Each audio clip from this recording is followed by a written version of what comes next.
Hello, so time for a stream. I'll be doing this one till 9 p.m. UK time when Weapon Collector's doing his stream. So I'll be hopping straight off of my stream and onto his stream to watch him. Hopefully notifications go out for this, because I've been noticing a couple of videos recently I don't think people have been notified of, because, you know, like the views in the first sort of couple of hours they've been on been quite small. It looks like people are on for this one. So hello, Everton. And Sebastian.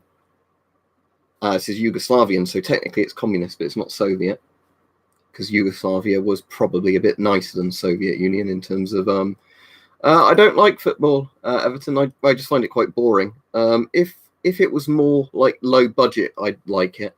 I guess you obviously support Everton, but like yeah, our local team's Oxford United, and they're not exactly very good. There's Oxford City as well. And, you know, I just really can't be asked to support a big team that's not local. Rugby, I'm a bit more interested in. Hello, Lewis. Hello, Mike. Hello, Soz. Hello, Origami Lego Dragon. Yeah, the Joker movie I've seen twice now, very good. It passed $1 billion recently, which is quite good. It's the highest grossing R film ever made. And it's it's now got into like the top grossing films of all time, although it's obviously not going to get anywhere near the top of that list. It's actually, the interesting thing, made more money than The Dark Knight, despite the fact it was made on like a quarter of the budget or something as well. I think that's probably just you, if the video's frozen. We don't do Thanksgiving in the UK, Finn. It's an American thing. We have Black Friday sales and all that that's come over from America. Oh, and don't forget to like the stream, everybody, because there's a lot more people on than likes. But I see you've caught this stream, because normally you say, you know, you miss the streams. You've caught this one. But yeah, the Black Friday sales were on, and I've already spent money I should have been saving. But I finally bought a replacement mobile for my current mobile, because my current one's getting to the stage now where it drains the battery quite fast, and most mobiles now have non-replaceable batteries. Like all, you know, all the old Nokias and that. So yeah, I've got a Moto G7 Power coming, and the reason I wanted the Power is because it's got a stupidly big battery capacity.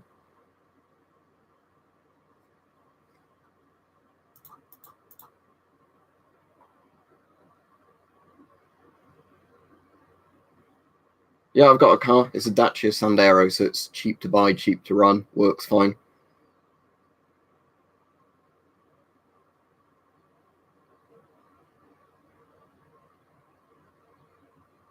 What do you mean by the black dots? They fall out. There's more than one mask in Stalker. Which one do you mean? There's a PBF style mask with filters. There's the S10 or FM12, and there's also the XM40. There's like the standard sort of gas masks that you see characters wearing. Yeah, so it's not a real mask. It's essentially a PBF if the PBF took filters, you know, externally, not internally.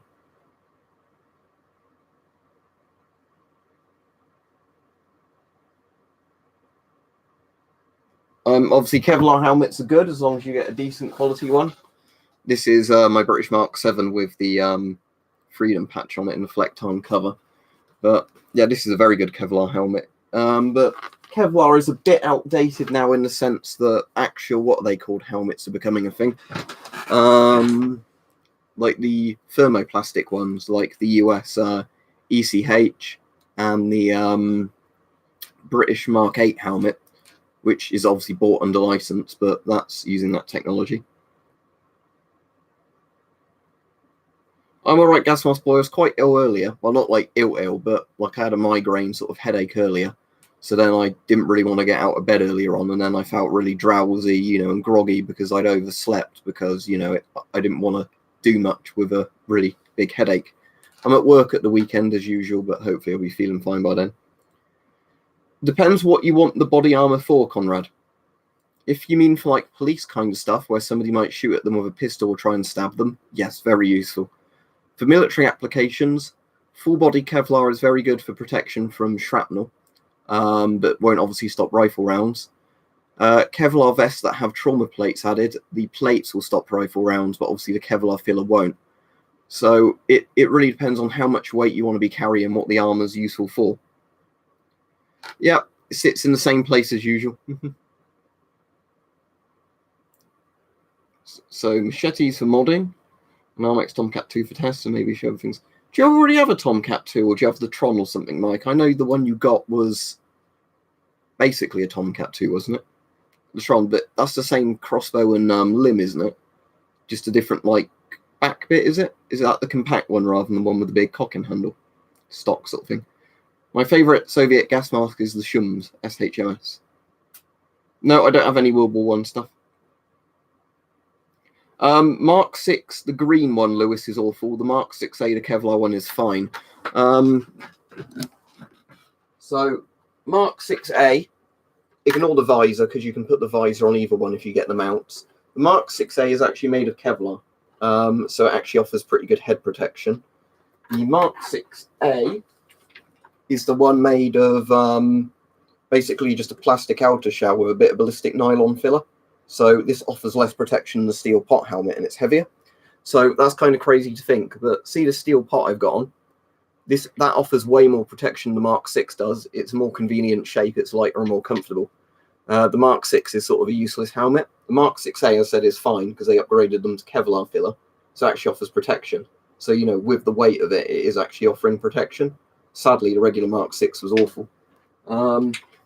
Because the logic is, if you want to know why they did it, is flak jackets like the one there. Oh, thank you very much, Laser. Let me just twist the thing. See that old flak jacket I've got there? I'll put it on, actually, if people want to see it again, because people like this. So the old flak jackets, they were ballistic nylon. So ballistic nylon was kind of a good step up in terms of protective equipment because, you know, from essentially people not having any. So this is like what the US had in Vietnam, Britain wore them in Northern Ireland. And the point of these was it protected your vital organs from shrapnel. That was just literally the point of it. They worked fine for that. Ballistic nylon was also found that if pistol rounds hit it from far enough away, it would stop, you know, the pistol rounds penetrating. So, you know, it made a lot of sense. The issue was ballistic nylon, if you judge by how thick the collar is here, has to be quite thick, a lot thicker than Kevlar. It's the reason Kevlar replaced ballistic nylon. So it has to be thick and weighty to actually offer any protection. The issue with the British Mark 6 helmets was they put ballistic nylon filler in it, but it's not enough ballistic nylon to be useful. So you get all the weight and sort of bulkiness of having the ballistic nylon filler with none of the added benefits of having it thick enough. Also, when it's in a jacket, it can move. So if something hits it, you know, the jacket moves with it, reducing the penetrative effect of it. Same with Kevlar. When you've got it like is a solid layer in a helmet, it can't move. But yeah, I'm glad you're right, Laser. Thanks for the donation, because obviously at the moment I'm having to pay off for that camera. No, not yet, Laser. Tell you what, let me look on my Amazon, and I will tell you if there's any update at all on when I might be getting it. Because if it goes for months, I'll just request a refund from it. If what was the name of the... Just bear with me a second. MSA, wasn't it? Okay, I just need to... Order details. Will it tell me at all when it's coming? Track package. Okay. No, it's still not dispatched yet. Arriving 4th of December to the 14th of January. Well, there's your time frame. Maybe early next month, maybe January. So I won't cancel it because they've given me a time frame for it now. Let me get that back on. Oh, if I can. Over the... That's pretty awkward. There we go.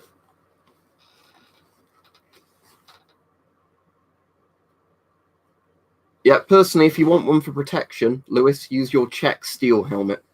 Obviously, Kevlar helmets are better than steel helmets, but ballistic nylon helmets, there's a reason barely any existed because they were useless.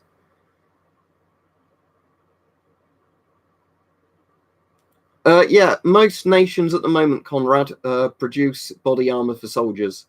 At least, you know, nations with military budget. Lots of nations use plate carriers, but for example, like in Britain, this is quite a good way of looking at it because Britain is nowhere near spends enough on the military as we used to. Britain has kind of a selection of different body armors.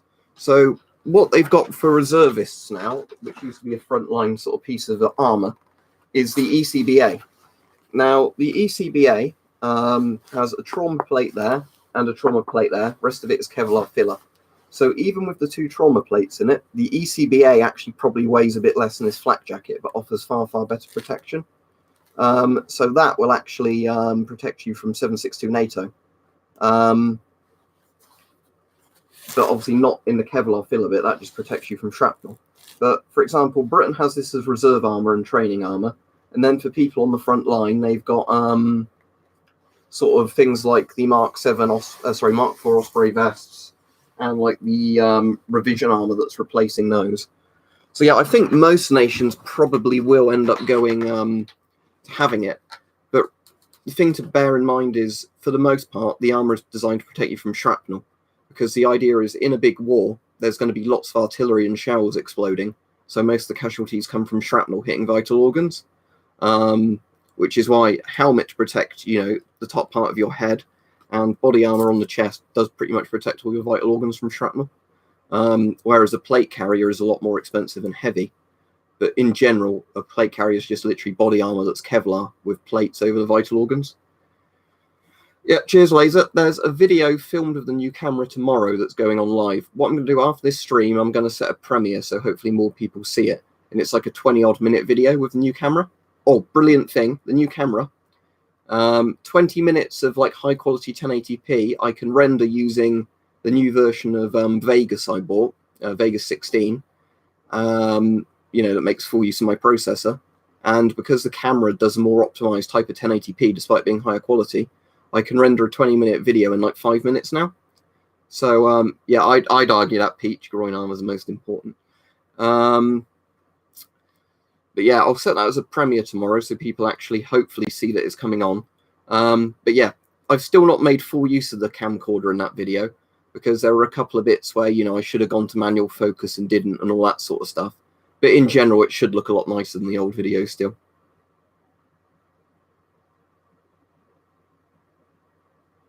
So what, you mean ones that don't go too low to the neck then, Gas Mask Boy? I mean, this Yugoslavian helmet's quite lightweight. Let me just show you. I don't have a scale here, but this is pretty lightweight for a steel helmet. If you get one as well that's in pretty beat up condition, putting stickers and shit on it won't really, ruin it. You can sometimes get these for about £15 if you're lucky on eBay. It's basically a Stow helm with a slightly different shape, sort of with green paint on it. Very good liners in these. You can basically fit any size head from very small to very big with the liner, because like every bit of the line is adjustable. Like the height of it. That's why mine comes down to nearly where my eyes are, because I've got the height so it offers the most head protection. How tight the band is in 2 different places. And then it's got the really nice chin strap on this one. You literally just pull and clasp.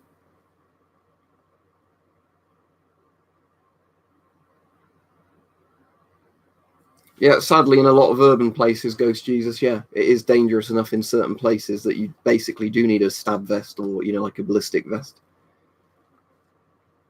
But yeah, the good thing is, Laser, obviously, with all that, it means if I do a longer video, it's less of a pain in the ass to edit and render.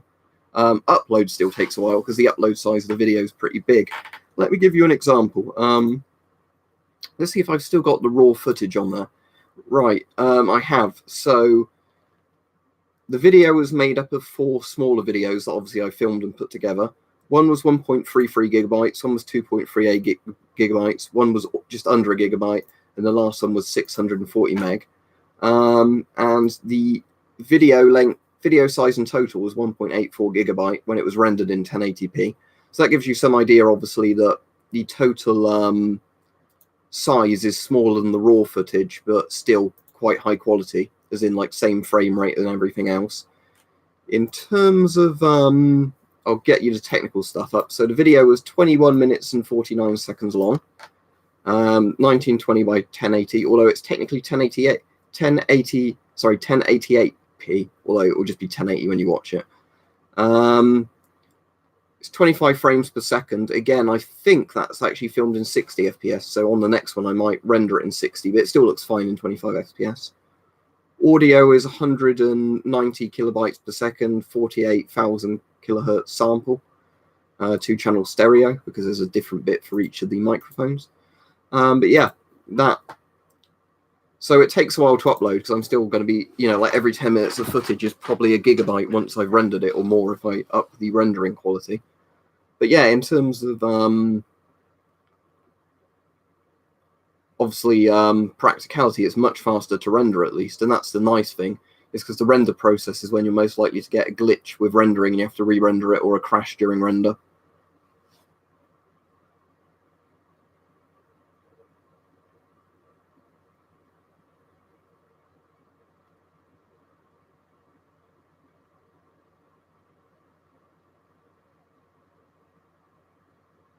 That's cool. Peach, what model is it? Is it like one of those Cherry MX style ones? Because obviously I've got the classic old IBM Model M. But yeah, the I know like the Cherry ones, or whatever they're called, are really popular and, you know, pretty good considering they're modern. Apparently they're still not as good as the IBMs, but for what they are, they're very good.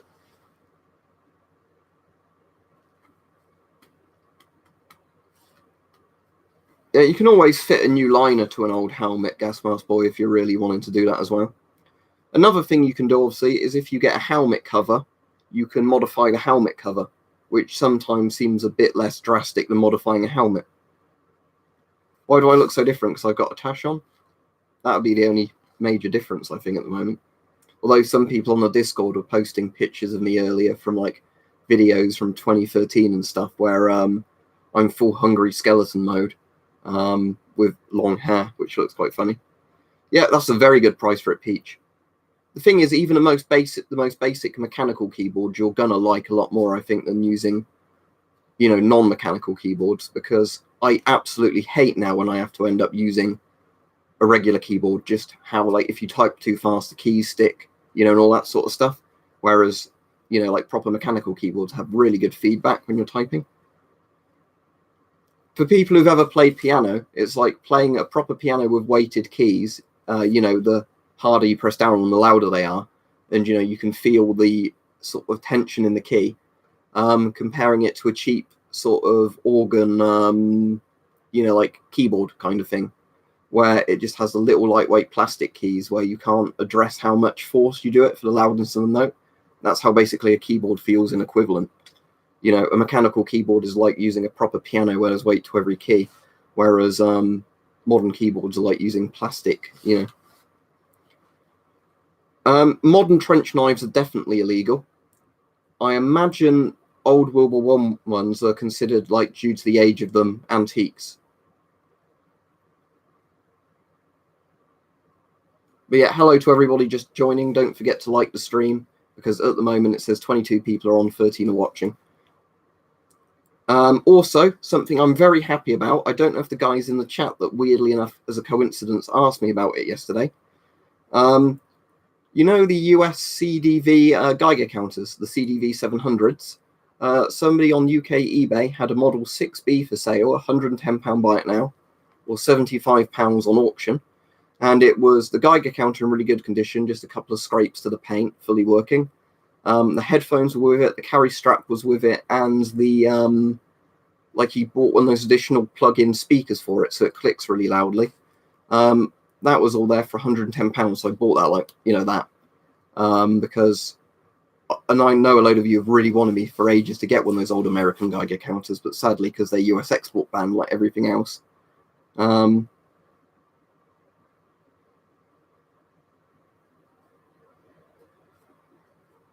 don't really need a cult, in all honesty, as long as people watch the YouTube videos. But, you know, what sort of cult leader would I be? Do you think I'd be Jim Jones? Let's all drink the medicine. David Koresh? Which sort of cult leader do you think I'd be?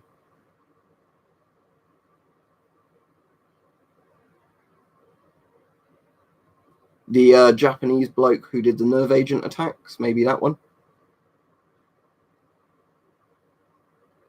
I think bubble wrap armor would probably work as riot armor, at least until it had been hit enough times.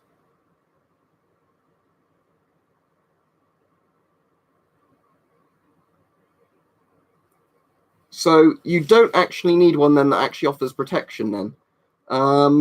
You can buy airsoft copies that are a bit shit, but in terms of if you want it for cosmetic, because obviously they offer no protection. Gas Mask Boy, you can get like airsoft rip-offs of Pascat helmets and things like that for probably like $20 or something. And they're just going to be a hollow piece of plastic. So that might be good enough for what you want.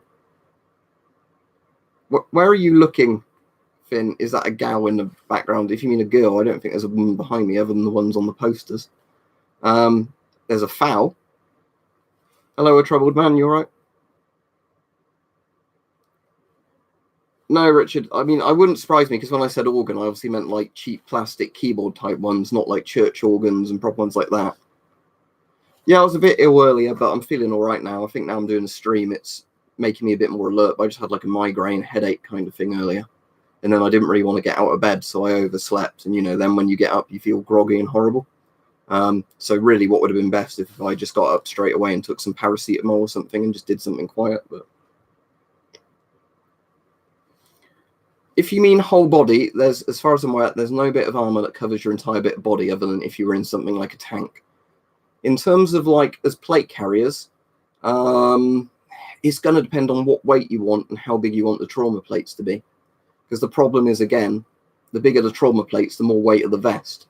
And I think when you start getting to full ceramic front and back plates, plus Kevlar filler and everything, the armor starts getting to the point where it's so heavy you won't want to wear it. I'm not going to get it down for this stream, but there's lots of videos where I've gotten it down before and showed it. What model are they, then? Person with, I guess, a Russian name I can't pronounce.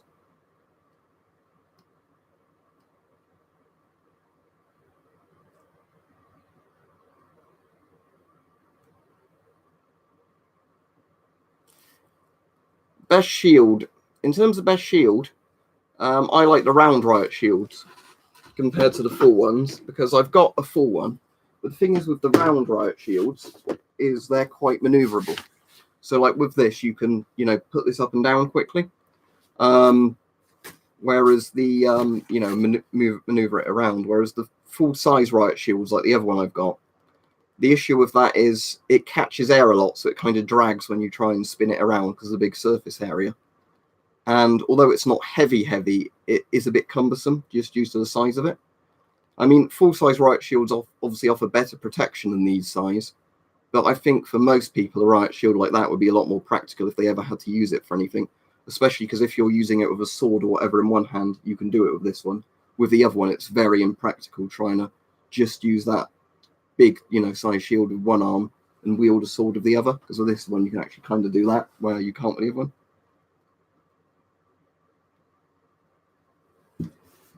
Sadly not survive. It's not like a video game. It's generally a case of the armor either totally stops something and doesn't take much damage, it stops something, gets quite heavily damaged and it wouldn't survive getting hit again, or you know, the thing goes straight through and kills you. With, you know, realistic armor. It's not like a video game where it has health points.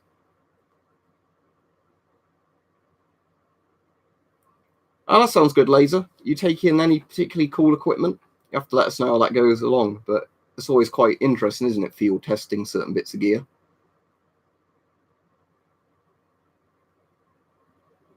But I have actually got a modern Russian gas mask behind me, or relatively modern, although I've not got round to doing the video on it yet, so I'll probably have to film that next week. A PMK3.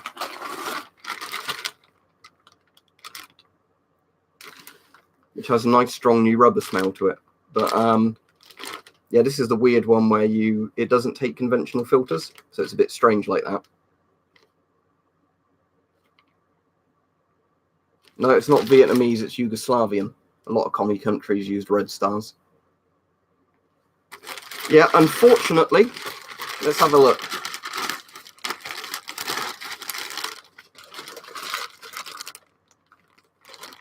Look at that. Still got that face seal from the older ones, although it's a bit more flexible. And it still looks like the same awful strap system. So I don't think I'm going to like this mask, just to let you know. I like the bag it comes with. The bag's cool, like the Flora camo bag, which has the heat treatment thing so it doesn't burn with nuclear flash. But I have a feeling I'm not going to like the thing. Don't keep spamming for me to get the foul down. I've said I'm not getting it down and people might get blocked or timed out if they keep spamming it. Because there's a lot of people, when I say I'm not getting it down, just won't take no for an answer.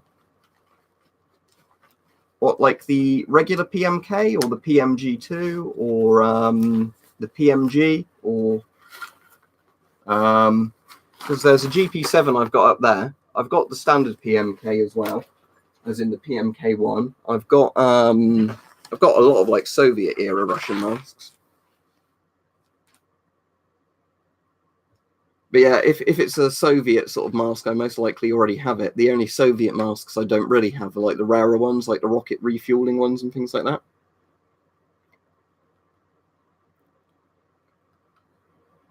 Is a root shield the Russian one? I've never used a Russian shield, so I can't comment on how good it would be, but if it's made to the same sort of standards as most riot shields, it will be fine. Riot armor is generally always designed to protect you from impacts. So riot armor is not designed to be bullet resistant or anything like that, or shrapnel resistant. It's designed to often be flame retardant as well, so you won't get set on fire easily. But generally the point of riot armor is like that French riot armor behind me that you can see. It's like foam or other kind of hard plastics that are designed, you know, so if somebody hits you with a bat or something, it's going to absorb a lot of the shock.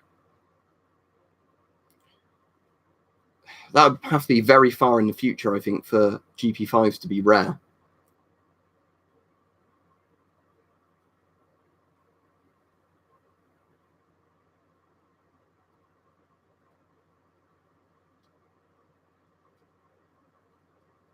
Yeah, interesting thing of Troubled Man. I think it was Rich and Weapon Collector that was saying if you buy motocross armor, it's actually a really cheap way of like buying the equivalent of body armor, because a lot of motorcycle stuff and riot stuff is really similar.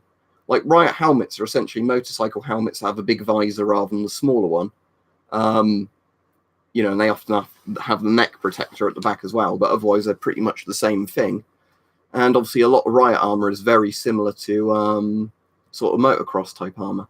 And you often see in a lot of countries, the motorbike cops are pretty much equipped in the riot armor for as soon as they get off the motorbike compared to the regular cops that, you know, have to change into it.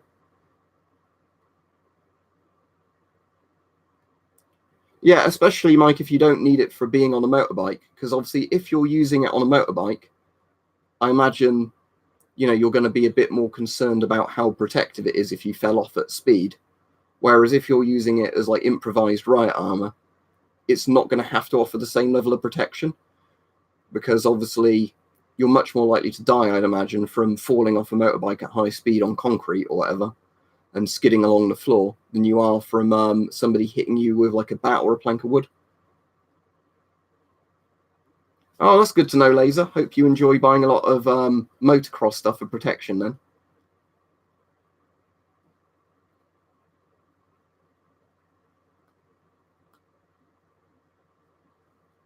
Yeah, exactly, Trouble Man. If it's really cheap stuff, like I said, it would be shit. But yeah, what I'm saying is there's probably, because there's more competition for motorcycle armor, I imagine, you know, it's easier to find stuff for a better price than trying to search up old riot armor.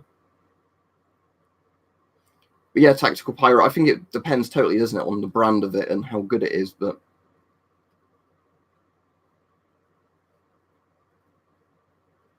oh, if anybody's interested, this arrived today. I won't use it until next week, but this arrived. Does anybody remember what this is for? It's better than the smaller one I bought, so I'm definitely able to use this one. For those of you that don't know, I can show you. Not that I'll do it inside, but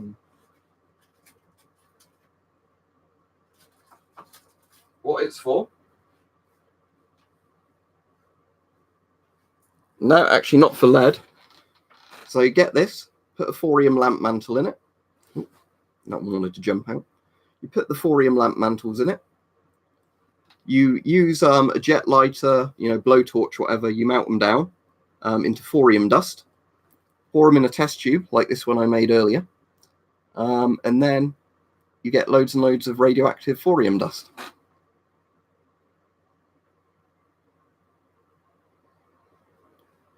That's not a British helmet, though, for Northern Ireland.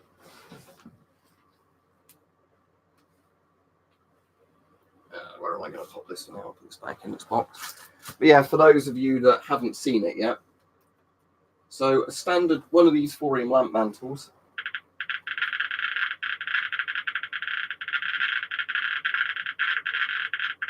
It can sometimes vary the radioactivity of each one, but that one was getting to like 40, 50 counts per second. when you get about a 75% thorium yield from it, you get to like 20 to 30 counts per second.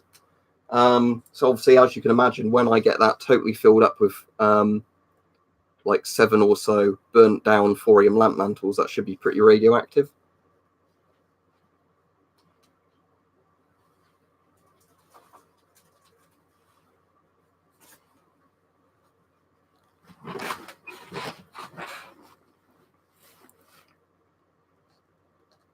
Not very long at all, Trouble Man. Yeah, you definitely want a respirator on when you do it. With a jet lighter, you first set it on fire and the actual lamp mantle burns. Then once that's burnt down, which doesn't take very long at all, you literally just keep burning the thorium till it flakes into a powder. And basically the cotton bits in the lamp mantle pretty much just evaporate. So you're just left with the thorium dust. I found just a YouTube tutorial. I wouldn't have thought of it either. I found a YouTube tutorial that was filmed like years ago where somebody explained how to do it. And then, once he got, because he was adding more to a, like test tube he'd already done. Once he'd finished doing it, he put it in front of his Geiger counter and, got a really good reading off of it. So I was like, oh, I need to do that. I'm hoping, because thorium gives off alpha, beta, and gamma, if I get enough in a test tube or enough test tubes together, I might even be able to get enough gamma in one place that I can get the Polish RS-70 radiation alarm to finally demonstrate that it does anything.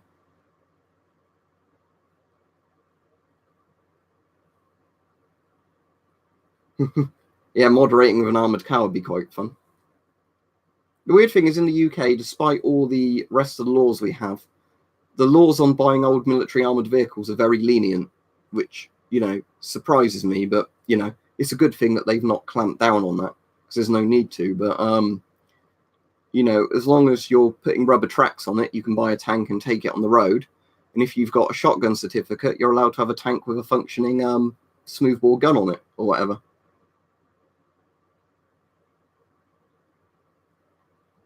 Well, there's nothing wrong with showing radioactive things interacting with Geiger counters. I mean, yeah, showing how to harvest certain things for radioactive items might be a bit dodgier. So I probably wouldn't do that. And like I said, somebody's already done a perfectly fine tutorial on it anyway, so I don't want to steal his video. In the sense of, just redoing his video and not doing it as well. But yeah, in terms of simply holding something up to a Geiger counter, that's just a scientific thing. We did that at school. We did that with like ones like that at school when we were at secondary school, where they give us a little test source and we could hold it up.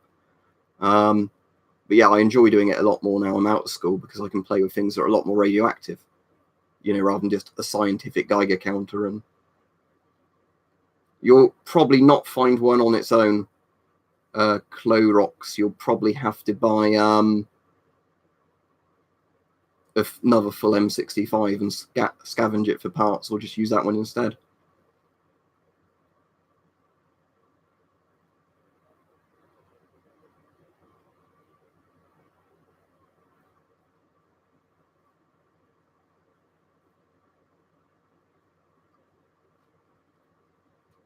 That's interesting. So in Russia, you can buy like an old T80 as well. That's cool.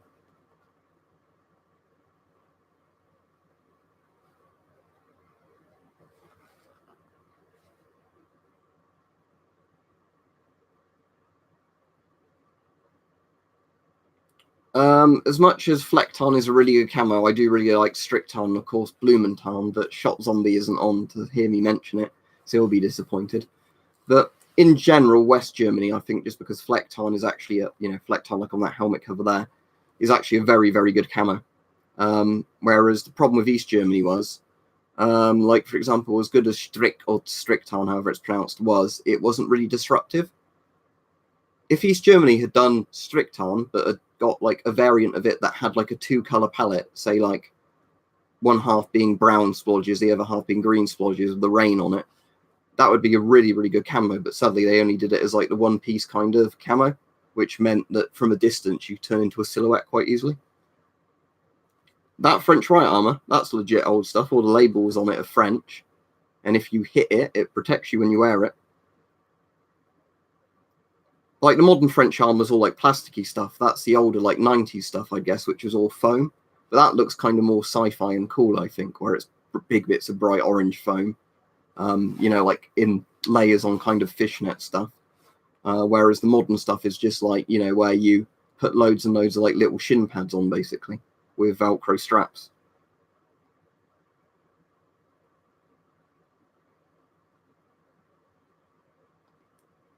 Yeah, is that 5-color desert chocolate chip? Because it doesn't America have, is it 3-color desert, 5-color desert? Yeah, that's probably from the same seller I bought that from. So yeah, if you wanted that for arm protection and everything, it's very good for that. Bear in mind, it's basically just shoulders and arms and a fishnet. It's designed so you wear it over Kevlar or whatever. It doesn't cover your chest or anything. It's literally shoulders and your arms, because it's designed basically, you know, to run from there to there, there to there, on a kind of vest with a zip on it, basically.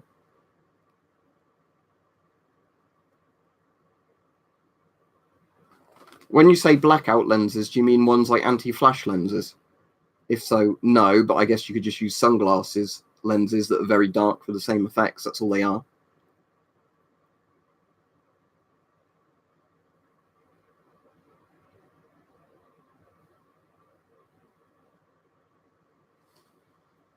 Yeah, what I'll do is the Geiger counter video I've got going on tomorrow, I reckon will interest a lot of people. So when this stream ends, I'll set it as a premiere, so hopefully more people get notified it's going on.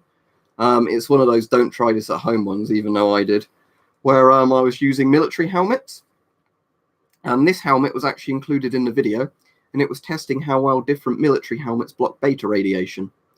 So as in, if you're near some strontium-90, like I was using in the video, like a very strong beta emitter, how well does the helmet, you know, like nullify or completely stop the beta radiation? And then interestingly, at the end, just to do a different thing, I got some thorium lamp mantles and did the test so that you could see what, you know, a bit of gamma coming through as well showed. You know, so you could see the difference between beta and gamma penetrating a helmet. But that, I thought that was quite interesting because it, you know, although I say so myself, you might think, you say all your videos are interesting, but they're a bit boring. But I suppose you wouldn't have subbed if that was the case. You know, I find it quite interesting to think what might protect you from certain types of radiation and what wouldn't. Yeah, you shouldn't need to crack down on anything. Sadly, a lot of governments do.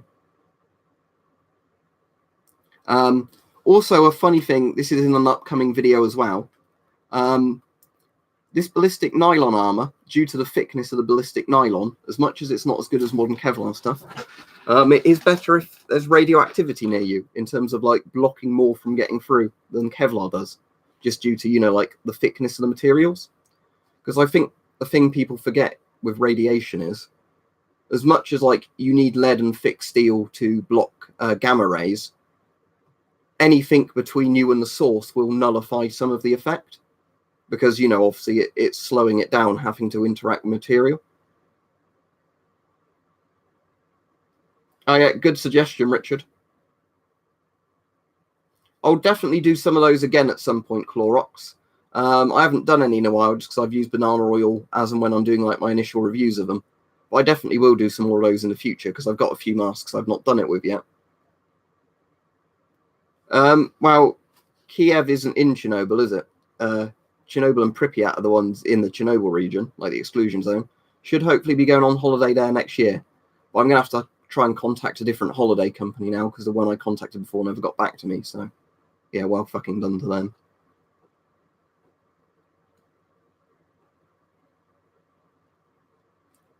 Which one did you have of the Soviet helmets? Like the SSH-40, SSH-68, was it? There's quite a few different ones the Soviets and Russians used, didn't they?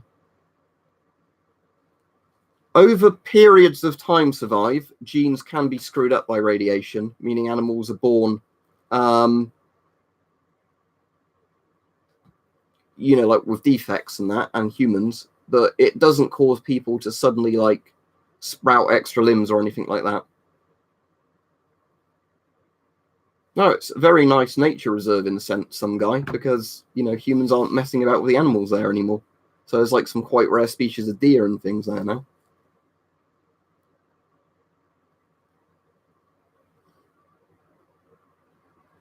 The new Russian helmets are Kevlar, aren't they? So yeah, I don't know what model it would be off the top of my head. The people who are really into Russian kit generally know, but I don't think any of them are in the chat at the moment.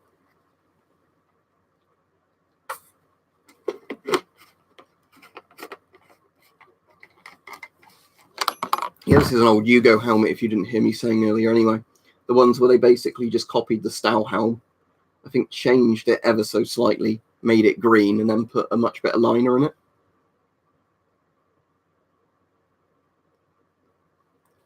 I don't think it really matters survive building upwards or downwards. I mean, I think each are viable. But yeah, it's a shame there aren't more places with like big basement or kind of like multi-floors underground.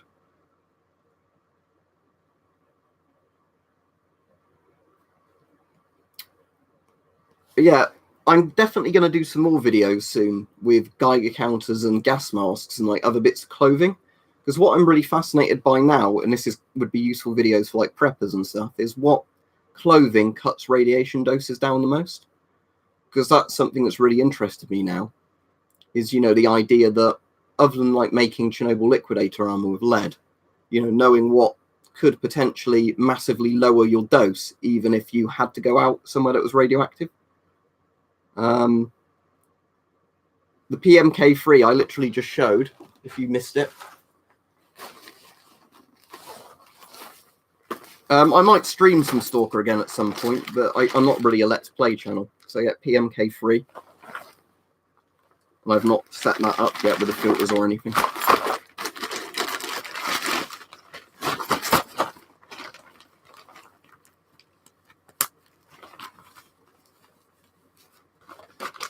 But anyway, what was I saying?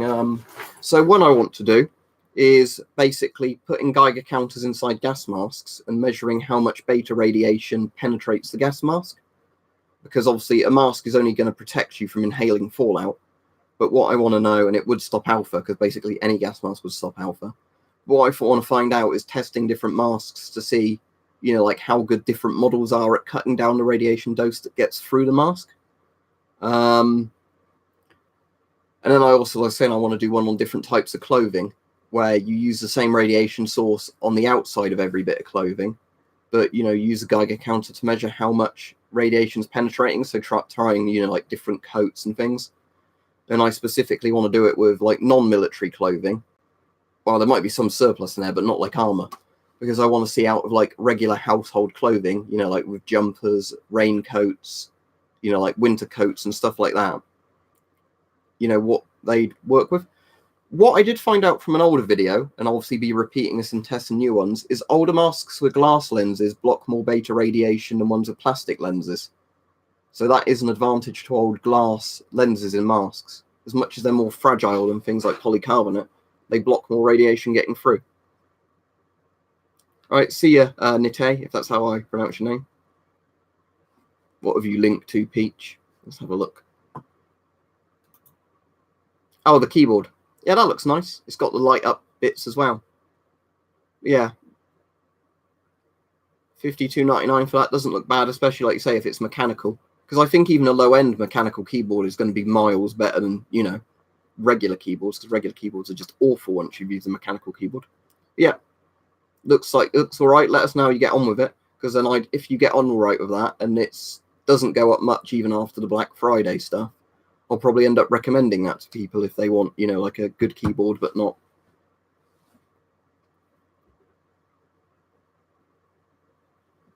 Yeah. I was wondering then if it was inflatable doll or whatever on the Black Friday deal.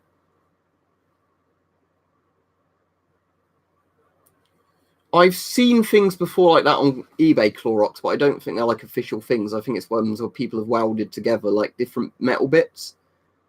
But yes, in theory they do exist, but there's not really any advantage to it, in my opinion. Assuming the car didn't explode and incinerate, you'd be safer inside, because let's say there's fallout, and the windows and everything don't break on the car. The car itself will protect you from some of the fallout dust settling on you, because it will settle on the car. And obviously the metal body of the car is going to cut down quite a lot the radiation coming through, as much as it won't cut down all of it. Obviously, if you're in a blast zone, you'd probably be best laying flat, you know, in like a ditch or something, because in a car, the car's probably just going to burst into flames and it's going to fly off at high speed with you in it. So it again, with a lot of stuff with nuclear blasts, it depends the yield of the blast and how far away you are from it. Because at certain ranges with like a megaton plus, there is no point in trying to survive. Your best option would literally be stand outside, go like that, and, you know, get evaporated as quickly and as painlessly as possible. You know, trying to survive is just going to prolong your suffering. But if it's a lower yield blast and you're further away, there's quite a lot of measures you could take to probably survive it. What time is it in Australia then? I know you said good morning, but... Or like a HIV needle kind of thing, Carlos. Well, hopefully it wasn't, but yeah. Dirty needles are kind of like a legit phobia, I think, for a lot of people.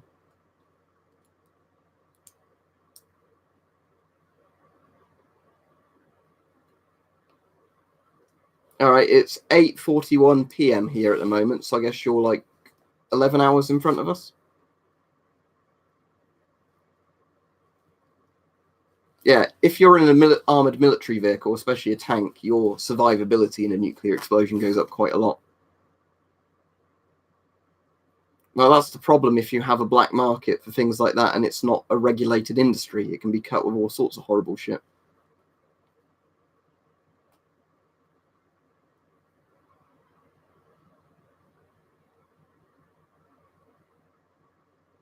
I'm sure I am, Carlos. Doesn't bother me.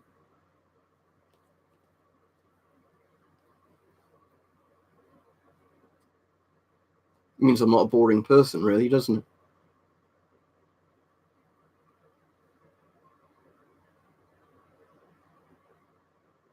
All right, so I'll be on 20 more minutes and it's time for Weapon Collector's stream.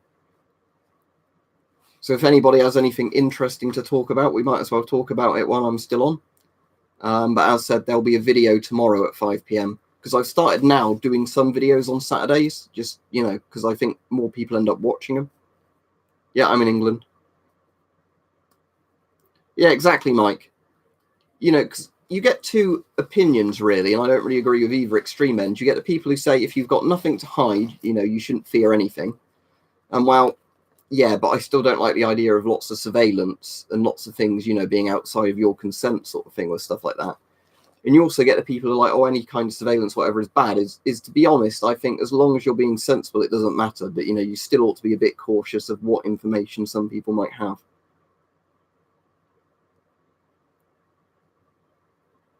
That's a bit of a fallacy, Carlos. In the UK, butter knives, you can own loads of different knives. It's just don't go carrying around on you, you know, don't go carrying knives on you around for no reason. It's like common sense sort of thing. Pretty much none survive. I mean, if you soaked a tea towel in something like phenate hexanine, whatever it's called, it would protect you a bit from certain gases. But a tea towel itself will basically just offer you very basic particle protection.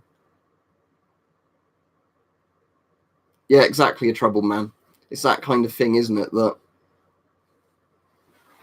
like I said, I'm like always pretty much on the fence with a lot of things like that. That, you know, some sort of surveillance isn't necessarily bad, but, you know, you don't want people knowing everything about what you do all the time.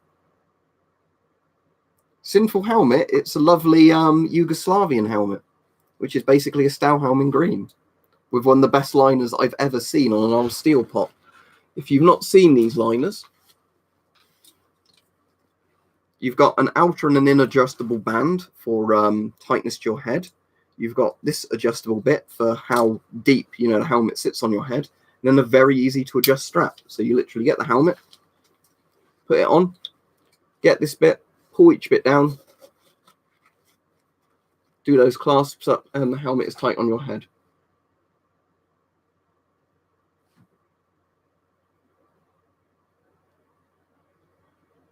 I think it's technically, Matthew, an M59/85 helmet it's called. But yeah, the really nice thing is Yugoslavia later on did some Kevlar helmets, but I've never seen them for sale, or if I have, they've been really expensive. Yeah, a lot of the inner mechanism is like an American M1 helmet's liner. Just the strap is lovely. This is my favorite strap on any helmet, because it is just literally, you want to take it off, you do that. You want to tighten it, you do that. And where the strap goes really loose, it means you can put it on with a gas mask as well, no issue. A lot of Yugoslavian stuff is really nicely designed like that, in terms of, you know, practicality designs.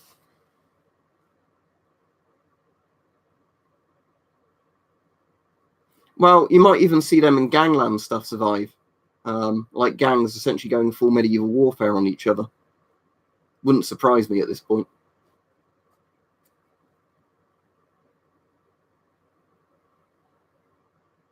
I did hesitate, Mike. As I said, like Richard noticed it as well.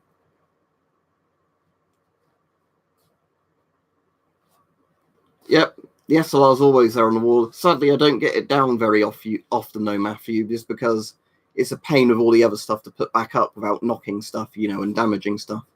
But there are videos where I've got it down. There's a Lee Enfield up there as well, where it's covered in Soviet masks, so you can't see it very easily. Let me look it up. I think I know the one you mean, Lewis, off the top of my head, like the World War II one, the really creepy looking one. But the really creepy German looking World War II one. Well, I've never used one, so I can't comment on how good it is, but it looks really creepy. The leather material it's made from doesn't look like it's all that durable, but it's a very interesting looking mask. But optical masks in general are always creepy looking. AR-15 over AK-47s, AK-74s over AR-15 platforms. Yeah, I could easily imagine a Trouble Man the Mountain Blade soundtrack playing while they all like try and knife and machete each other. 762 NATO over 556 NATO. 556 over 762 Soviet, really. A bit like I just said with AK versus AR kind of thing.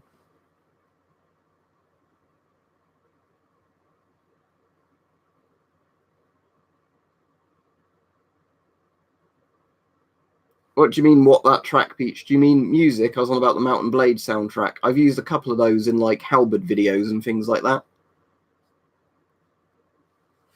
Yeah, I like AKMs as well. It's just personally I prefer an AR-15 to an AKM, but I definitely prefer an AK-74 to an AR-15 platform, just because of how durable the AK-74 is and the cartridge it uses. It will be interesting, Matthew, but it's kind of going back to the old 280 British that the Americans decided was a bad idea to adopt, So it proves we were right all those years ago. The thing is, you're never going to have one type of rifle cartridge that does every job.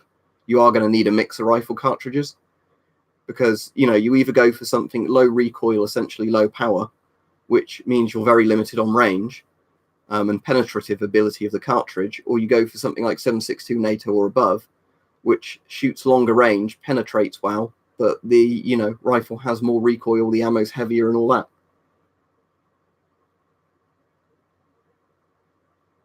that. British World War II helmets are very practical, both the Mark 1, Mark 2 and Mark 3 tortoise or turtle helmet, because the first generation were, to protect you from air-bursting shrapnel shells, which they did very well, massively cut down the death amounts in World War I from shrapnel.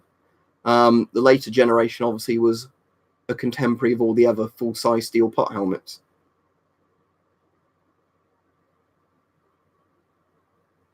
But, the thing is a lot of people forget is a steel pot helmet is specifically designed to protect you from shrapnel, not bullets. If you're lucky, they also stop bullets as well, like pistol rounds, not rifle rounds. But the job of these was to protect as much of your skull as possible from getting hit by shrapnel, and they definitely do that. Sadly, I'm in the UK, so I can't really get an AK-74. But is it the AK-74M, which is the really nice one, which is like the AKM equivalent of the AK-74?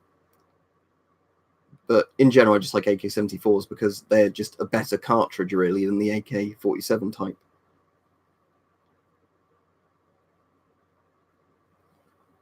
Okay, give us reasons then you think the AK-47 is better. Because I think you'll struggle if you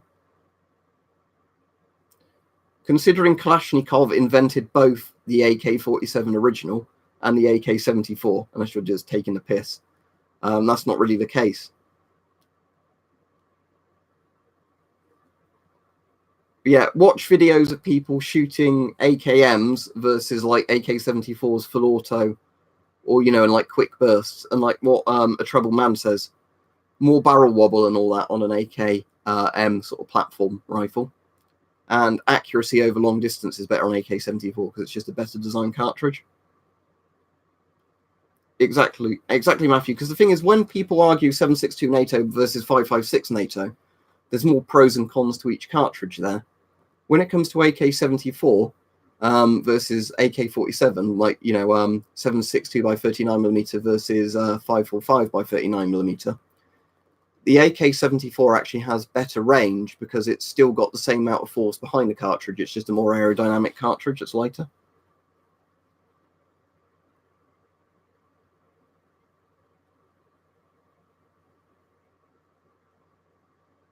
Yeah, the thing is, all Kalashnikovs, I think, are quite nice rifles, especially because they were designed to be mass-produced, effective rifles, and they are.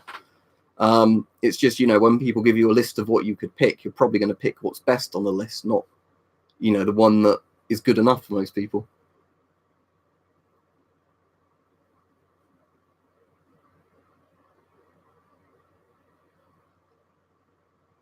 You can stop spamming the chat, Gaming Sensei, because if you keep spamming the chat, you're going to get a timeout or a block, just to warn you. Yep, see you in 10 minutes, Mike. I think he's trying to say that because he likes the AKM or AK-47 more, that it's the equivalent of a really good fashion thing, whereas AK-74s are like cheap Walmart redneck guns, I think is his point. But that's just being fallacious, because it's very easy. It's basically just like saying the Virgin whatever versus the Chad whatever, isn't it? Like the whole thing with that was it was originally kind of a joke that, one thing wasn't really better, just people were saying one thing was better.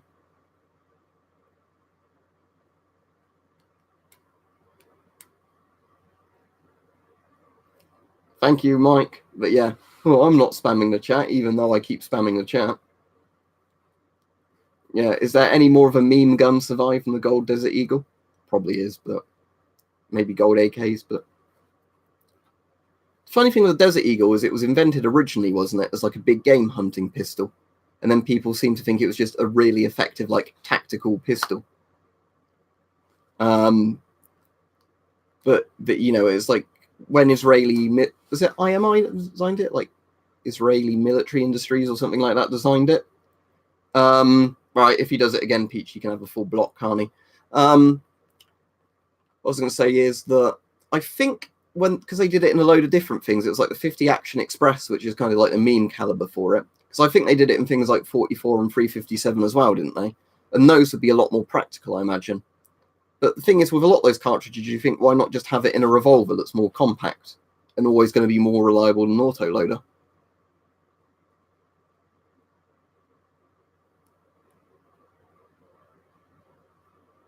Okay, as I said, I don't know all the details about it, but I know it's one of those guns where lots of kids think, oh, it's a really popular military gun when it's not, because it was originally designed, as far as I'm aware, just as like a hunting gun. Like, military handguns are generally like 9mm, 45 ACP, that sort of thing. Hold a lot of rounds in the mag kind of guns, not really powerful Magnum rounds.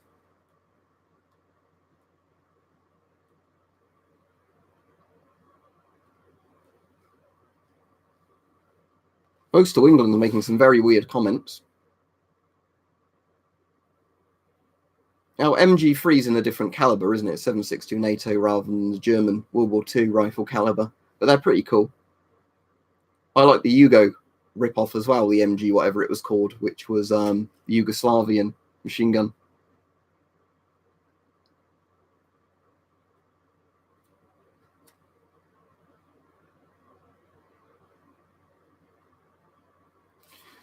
I've seen Diak MP5s for sale before Survive, but they've generally been very expensive.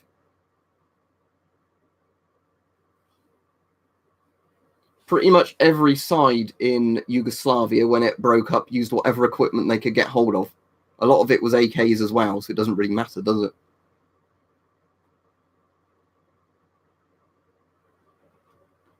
Oh no, it's turning into one of those, my country is the best country spam in chat things, isn't it? I don't think there is a best country in the world, just to point out. Just because lots of countries have shit things with them and lots of things have good things with them.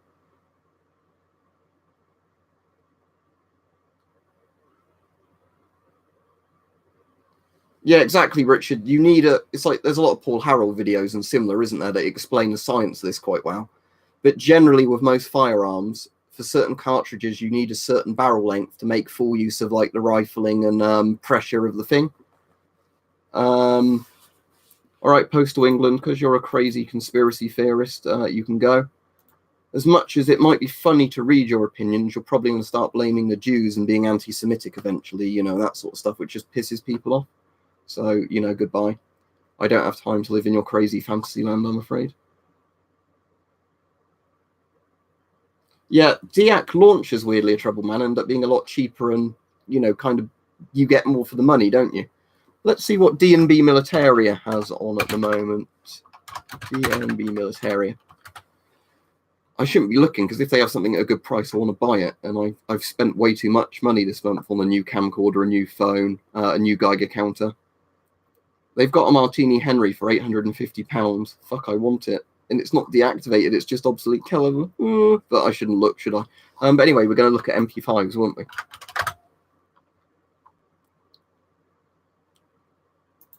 Yeah, here's a cool-looking MP5, but it's very expensive.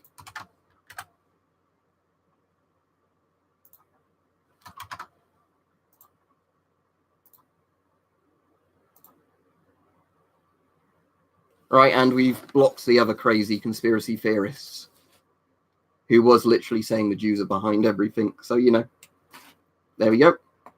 I don't know why it seems to attract these people, but just for anybody wondering, I am not a neo-Nazi, and I really don't like neo-Nazi style opinions, you know. So I don't know why these people want to always associate themselves with me, but I'm sorry, I don't think your Nazi ideology was very good. If I had to rank different ideologies, Nazis are like the most shit one on there.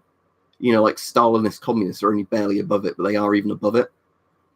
You know, it's like baby's first edgy political ideology.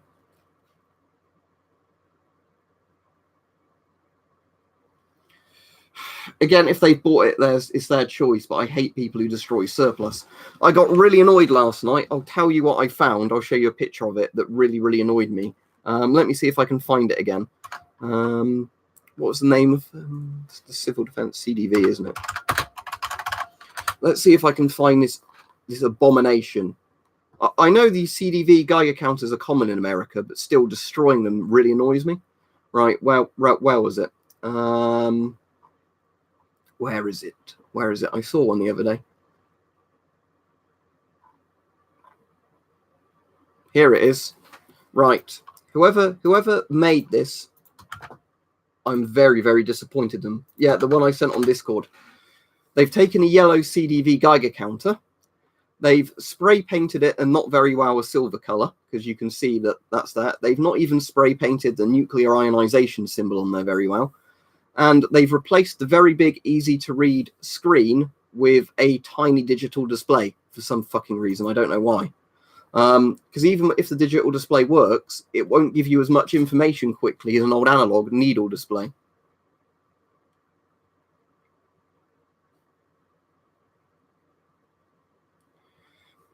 Yeah, if it was a film prop, it wouldn't bother me as much. It bothers me because somebody's bought a perfectly functional Geiger counter and spent money to make it worse. You know, when I get my yellow one, I am not modifying it in any way. The thing is, if I just get a picture up of the old CDV ones, that's high res, here's a brilliant one, because this is literally all I wanted to show. I cannot understand why anybody would think putting a tiny digital display on it is an improvement over that. Most of them have the count per second thing under the Rontgen or millirontgen per hour bit, but, you know, it's how does a tiny digital display look better than that? It doesn't. There's something lovely about watching a needle move on an old Geiger counter. Did you actually buy it, Peach? That's cool if you did get it. That wasn't a DIAC one, though, I saw. That was an antique one, like, you know, fireable, but just no ammo for it because of our laws. The thing is, if you bought it, it wouldn't annoy me as much. It's just, you know, it's the annoying thing of somewhere like D&B is whenever I'm not meant to be spending money, I go on there and then start having the moral conundrum of, should I buy something or not? Yeah, that's the thing. If I hadn't bought a new camcorder and everything else this month, I might have done it. But, you know, considering I spent £1,000 on the camcorder, £100 odd on that Geiger counter yesterday, 100 odd quid, 140 quid on a new smartphone, and bought a load of other misc stuff. So I've probably spent like 1,400 in the last month. You know, I really can't justify buying more stuff like that. Right, anyway, I like, before I go off with Pringles, I really like the barbecue flavour one, whatever it's called. I don't use a credit card. I don't spend money I've not got. It's money I've got. It's just money I should probably be budgeting better. That's just the thing. Anyway, I'm going to go off now. Thank you, everybody. It's been a good stream tonight. It's not been one that's annoyed me, so that's been good. I'm going over to Weapon Collector's stream now, so I'll see some of you on there, but I don't know how much I'll be chatting because I might be taking it nice and quiet. But yeah, good evening, everybody. And don't forget to watch the video that's on at 5 p.m. tomorrow UK time, because I think a lot of you will enjoy it. So yeah, see you then. Goodbye.